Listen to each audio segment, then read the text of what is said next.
The next case study I'd like to do is for this interesting website. It's a blog on blueberry smoothie recipes. This video is brought to you by EpiPie's Academy.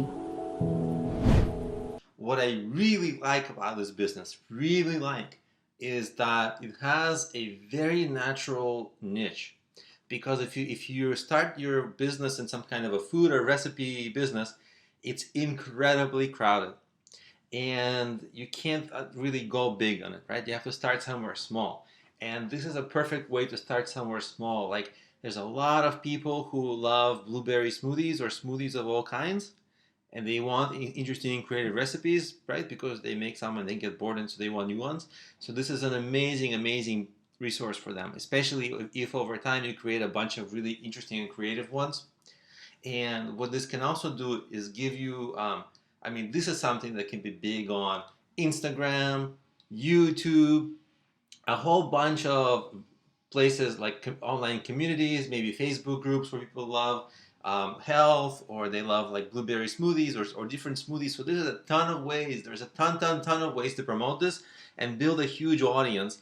And there's another ton of ways to make money from this, right? Because you can make a cookbook, and people can buy on Amazon and try to make your cookbook a big cookbook, a very popular cookbook for this, and that can make a significant amount of money if it's done well and promoted well. And then you can also make an online course, and maybe even like you can even hold local events for cooking things or whatever. I don't know. There's really the naturalness of this niche gives so many options for monetization, drawing interest, differentiation, and all that. That's the amazing part of this business. Now the bad news, or not the bad news, the things that has to be fixed to stand out in the crowded recipe space and all that.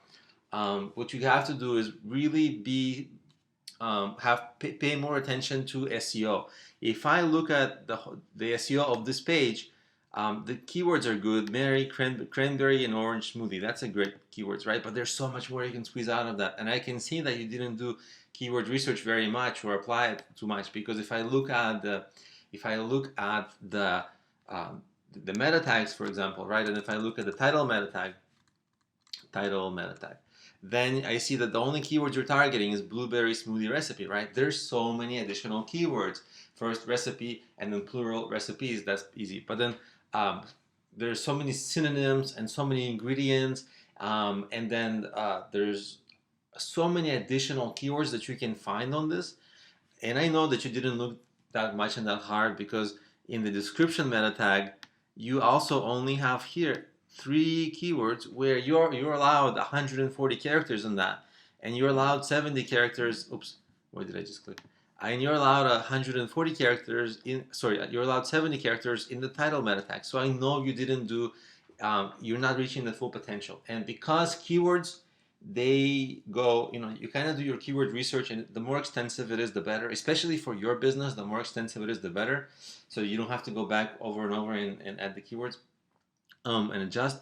What you have to do is do really extensive keyword research, and only then you start doing what's called link building backlinks, and that's going to make you more authoritative in Google, and over time it's going to rank all the posts on your page.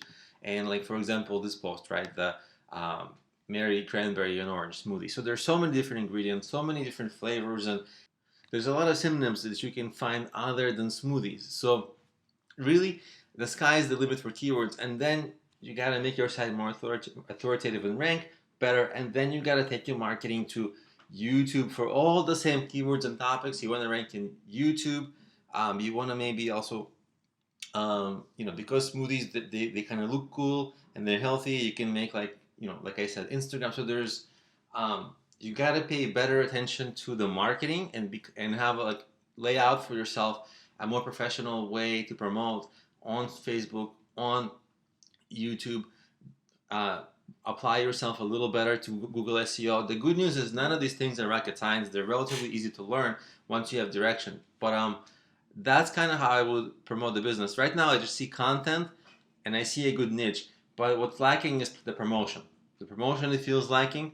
I could be wrong, but it feels like it. And I think that's what you have to press on. And this can become and after the promotion, once you get traffic, then you can start making, right now I can see that you're trying to monetize with some affiliate links. but eventually you can make your own products, right?